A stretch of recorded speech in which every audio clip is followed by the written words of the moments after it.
আসসালামু আলাইকুম প্রিয় শিক্ষার্থী, আমাদের বর্তমান সময়ে বাংলাদেশের বিভিন্ন সরকারের বিভিন্ন পদের যারা প্রধান রয়েছে এবং বিভিন্ন সাংবিধানিক যে পদগুলো রয়েছে সেই পদের প্রধানগুলো থেকে বিভিন্ন বিশ্ববিদ্যালয় এবং চাকরির পরীক্ষা একটা মার্ক আপনি কমন পাবেনই। আর এই ক্লাসটা আপনি যেন পরবর্তীতে দেখতে পারেন এ কারণে অবশ্যই আপনার টাইমলাইনে শেয়ার করে দিবেন। খুবই গুরুত্বপূর্ণ একটি ক্লাস। এই ক্লাসের মাধ্যমে আপনি এক মার্ক বিভিন্ন বাংলাদেশের চাকরির পরীক্ষায় আপনি পেয়ে যাবেন। আমাদের প্রথম যে বর্তমান যে বাংলাদেশ রয়েছে, এই বাংলাদেশের বর্তমান যিনি প্রধান বা প্রধানমন্ত্রী তার নাম হচ্ছে কি তারেক রহমান। কি নাম বললাম? তারেক রহমান। তাহলে বাংলাদেশের বর্তমান প্রধানমন্ত্রীর নাম কি? তারেক রহমান। তিনি বাংলাদেশের 11তম প্রধানমন্ত্রী। এই প্রধানমন্ত্রী থেকে আরও কিছু গুরুত্বপূর্ণ প্রশ্ন হতে পারে। সেই প্রশ্নগুলো কি কি হতে পারে আমরা একটু বলে দিচ্ছি। তো আমাদের প্রথম প্রশ্নটা আসবে যে জাতীয় সংসদটা রয়েছে, জাতীয় সংসদের নেতাকে কে নাম বললাম? জাতীয় সংসদের নেতা। খুবই গুরুত্বপূর্ণ প্রশ্ন। জাতীয় সংসদের নেতাকে, জাতীয় সংসদের নেতা হচ্ছে কে? প্রধানমন্ত্রী। কি নাম বললাম? প্রধানমন্ত্রী। কি নাম বললাম আমরা? প্রধানমন্ত্রী। তারপরে প্রশ্ন করতে পারে যে আমরা বলছি যে মন্ত্রী পরিষদের ইংরেজি নাম হচ্ছে কি? ক্যাবিনেট। তাহলে মন্ত্রী পরিষদ বা ক্যাবিনেটের প্রধান কে? মন্ত্রী পরিষদ বা ক্যাবিনেট। খুবই গুরুত্বপূর্ণ প্রশ্ন। মন্ত্রী পরিষদ বা ক্যাবিনেট। কি নাম বললাম? মন্ত্রী পরিষদ বা ক্যাবিনেট। মন্ত্রী পরিষদ বা ক্যাবিনেট প্রধান হচ্ছে কে? প্রধানমন্ত্রী। সরকার প্রধান হচ্ছে কে? প্রধানমন্ত্রী। কি নাম বললাম? সরকার প্রধান কি হচ্ছে? প্রধানমন্ত্রী। বর্তমান যিনি রাষ্ট্রপতি রয়েছে শাহাবুদ্দিন চুপ্পির প্রশ্নটা আসবে না, আপনি নিশ্চিত থাকেন। আর প্রধানমন্ত্রী থেকে আরেকটা প্রশ্ন আসতে পারে, বাংলাদেশের প্রথম প্রধানমন্ত্রী কে ছিলেন? তার নাম হচ্ছে তাজ উদ্দিন আহমেদ। তাহলে যদি প্রশ্ন করা হয় বাংলাদেশের প্রথম প্রধানমন্ত্রী কে ছিলেন, তার নাম হচ্ছে তাজ উদ্দিন আহমেদ। কি নাম বললাম? তাজ উদ্দিন আহমেদ। খুবই গুরুত্বপূর্ণ প্রশ্ন যে বাংলাদেশের প্রথম প্রধানমন্ত্রী কে ছিলেন। তারপরে আমরা বলছি আমাদের গুরুত্বপূর্ণ প্রশ্ন, খুবই গুরুত্বপূর্ণ, যে বাংলাদেশের বর্তমান প্রধান বিচারপতির নাম কি? তার নাম কি? জোবাইর রহমান চৌধুরী। তিনি 26তম বাংলাদেশের বিচারপতি। মানে এক কথায় আপনাদের যে তথ্যগুলো লিখে দিয়েছে খুবই গুরুত্বপূর্ণ, কিন্তু প্রশ্নগুলো লিখে দিয়েছে যে বাংলাদেশের বর্তমান প্রধান বিচারপতির নাম কি? তার নাম কি? জোবাইর রহমান চৌধুরী। খুবই গুরুত্বপূর্ণ। কেন গুরুত্বপূর্ণ বলছি? যে আমাদের 24-25 সালে ঢাকা বিশ্ববিদ্যালয়ে প্রশ্ন আসছিল যে বাংলাদেশের বর্তমান প্রধান বিচারপতির নাম কি? তার নাম হচ্ছে কি? জোবাইর রহমান চৌধুরী। তারপরে বলছি বাংলাদেশের বর্তমান স্পিকারের নাম কি? বাংলাদেশের বর্তমান স্পিকারের নাম হচ্ছে মেজর হাফিজউদ্দিন। কি নাম বললাম? মেজর হাফিজউদ্দিন আহমেদ। তিনি বাংলাদেশের 18তম স্পিকার। এবং স্পিকার থেকে আরেকটা গুরুত্বপূর্ণ প্রশ্ন আছে, জাতীয় সংসদের সভাপতিকে। যদি প্রশ্ন করা হয় আপনাকে যে জাতীয় সংসদের সভাপতিকে, তখন হবে কি? স্পিকার। আমাদের ঝামেলা লাগে প্রধানমন্ত্রী এবং স্পিকারের মধ্যে। মাথায় রাখতে হবে জাতীয় সংসদের নেতা হচ্ছে কে? প্রধানমন্ত্রী। কিন্তু জাতীয় সংসদের সভাপতি যখন বলবে, জাতীয় সংসদের কি যখন সভাপতি বলবে, তখন কি হবে? তখন হবে স্পিকার। তখন কি হবে বললাম? স্পিকার। এই জিনিসটা আমাদের মনে রাখতে হবে প্রিয় শিক্ষার্থী।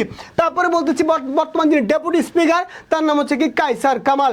বাংলাদেশ ব্যাংকের বর্তমান গভর্নর, খুবই গুরুত্বপূর্ণ, তার নাম হচ্ছে কি? মোস্তাকুর রহমান। কি নাম বললাম? মোস্তাকুর রহমান। তিনি হচ্ছেন বাংলাদেশের, আমরা বলছি কি যে তিনি হচ্ছেন 14তম, কি হচ্ছে তিনি 14তম হচ্ছে বাংলাদেশের, আর আমরা জানি বাংলাদেশ ব্যাংকের গভর্নর। তারপর আমরা বলতেছি যে নির্বাচন কমিশনার, খুবই গুরুত্বপূর্ণ। বাংলাদেশের বর্তমান নির্বাচন কমিশনারের নাম কি? AM নাসির উদ্দিন। এবছরই প্রশ্ন আসছিল ঢাকা বিশ্ববিদ্যালয়ে যে বাংলাদেশের বর্তমান প্রধান নির্বাচন কমিশনের নাম কি? তার নাম কি? AM নাসির উদ্দিন। তাহলে বুঝতে পারছেন আপনাদের জন্য কতটা গুরুত্বপূর্ণ। আর এই নির্বাচন কমিশনার থেকে আরও দুইটা তথ্য আমরা অ্যাড করে দিচ্ছি, তাহলে এখান থেকে কোন প্রশ্ন আসলে আপনি পারবেন যে বাংলাদেশ নির্বাচন কমিশনের কথা কত নম্বর অনুচ্ছেদে বলা হয়েছে? নির্বাচন কমিশন গঠনের কথা বলা হয়েছে 118 নম্বর অনুচ্ছেদে। এবং আরও বলা হয়েছে যে নির্বাচন কমিশনের মেয়াদকাল হচ্ছে কত বছর বলেন তো? মেয়াদকাল হচ্ছে 5 বছর। মাথায় রাখতে হবে যে বাংলাদেশের নির্বাচন কমিশনের কথা 118 নম্বর অনুচ্ছেদে বলা হয়েছে। এবং এদেরকে নিয়োগ দেন রাষ্ট্রপতি। আরও মাথায় রাখতে হবে এদেরকে শপথ বাক্য পাঠ করান প্রধান বিচারপতি। তারপরে বলতেছি বাংলাদেশের বর্তমান অ্যাটর্নি জেনারেল, খুব গুরুত্বপূর্ণ একটা পদ, যে অ্যাটর্নি জেনারেল নাম কি? তার নাম হচ্ছে রুহুল কুদ্দুস কাজল। কি নাম বললাম? রুহুল কুদ্দুস কাজল। এই রুহুল কুদ্দুস কাজল আমরা বলতেছি এখান থেকে আমাদের আরও কিছু গুরুত্বপূর্ণ, যে অ্যাটর্নি জেনারেলের কাজ কি? তিনি হচ্ছে রাষ্ট্রপক্ষের প্রধান আইনজীবীকে বলা হয় অ্যাটর্নি জেনারেল। আরও মাথায় রাখতে হবে অ্যাটর্নি জেনারেল কথাটা বলা হয়েছে বাংলাদেশের 64 নম্বর অনুচ্ছেদে। কত নম্বর অনুচ্ছেদে? 64 নম্বর অনুচ্ছেদে আমরা জানি অ্যাটর্নি জেনারেলকে নিয়োগ দেন, তার নাম হচ্ছে রাষ্ট্রপতি। অ্যাটর্নি জেনারেলের মেয়াদকাল হচ্ছে 5 বছর। কয় বছর? 5 বছর। এবং অ্যাটর্নি জেনারেলকে শপথ বাক্য পাঠ করান, তার নাম হচ্ছে প্রধান বিচারপতি। তারপর হচ্ছে বাংলাদেশ সরকারি কর্ম কমিশন, যাকে বলছি বিপিএসসি। আমরা যে বিসিএস ক্যাডার নিয়োগ পাই এ বাংলাদেশ সরকারি কর্ম কমিশন থেকে। আমরা বলতেছি বাংলাদেশ সরকারি কর্ম কমিশন গঠন করা হয়েছে, আমরা জানি ডক্টর বা বর্তমান প্রধান তার নাম হচ্ছে ডক্টর মোবাশ্বের মোনেম। এখান থেকে একটা মোস্ট গুরুত্বপূর্ণ প্রশ্ন আছে, বিভিন্ন চাকরি পরীক্ষা বিসিএস এর মতো জায়গায় 4বার 5বার প্রশ্ন আসছে যে বাংলাদেশের বর্তমান আমরা বলতেছি যে বাংলাদেশ সরকারি কর্ম কমিশন গঠনের কত নম্বর অনুচ্ছেদে বলা হয়েছে? এটা বলা হয়েছে কত নম্বর? 137 নম্বর অনুচ্ছেদে, খুবই গুরুত্বপূর্ণ। তারপর আমরা বলতেছি আমরা বলছি বাংলাদেশের মহাহিসাব নিরীক্ষক ও নিয়ন্ত্রকের কথা কত নম্বর অনুচ্ছেদে বলা হয়েছে? এইটা বলা হয়েছে আমরা বলেছি কত নম্বর বলেন তো? 127 নম্বর অনুচ্ছেদে। আর বর্তমান যিনি মহাহিসাব নিরীক্ষক ও প্রধান তা আমরা বলতেছি তার নাম কি বলেন তো? মোহাম্মদ নুরুল ইসলাম। পুলিশের মহাপরিদর্শক তার নাম হচ্ছে কি বলছি? আলী হোসেন ফকির। কি নাম বললাম?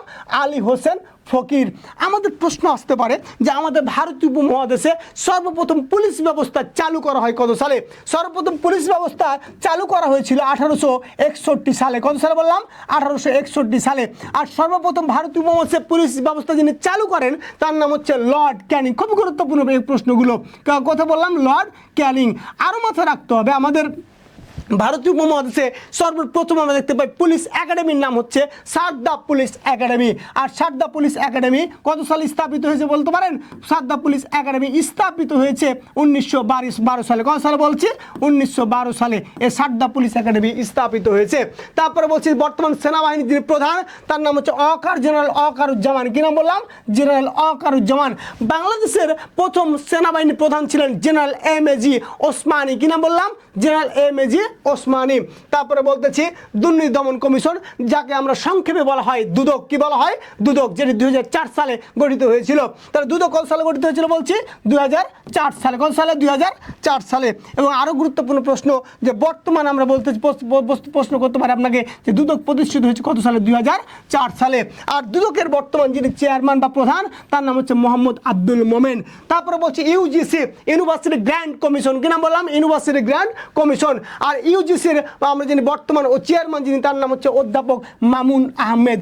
এই হচ্ছে আপনাদের যে গুরুত্বপূর্ণ পদগুলো রয়েছে। বাংলাদেশে আরও গুরুত্বপূর্ণ পদ রয়েছে, কিন্তু সেগুলো হচ্ছে যেটি গুরুত্বপূর্ণ সেইটি আপনাদের সামনে তুলে ধরলাম, যেন আপনাদের যে কোনো পরীক্ষায় এই প্রশ্নগুলো থেকে আসবে 1 মার্ক আপনি কমন পেতে পারেন।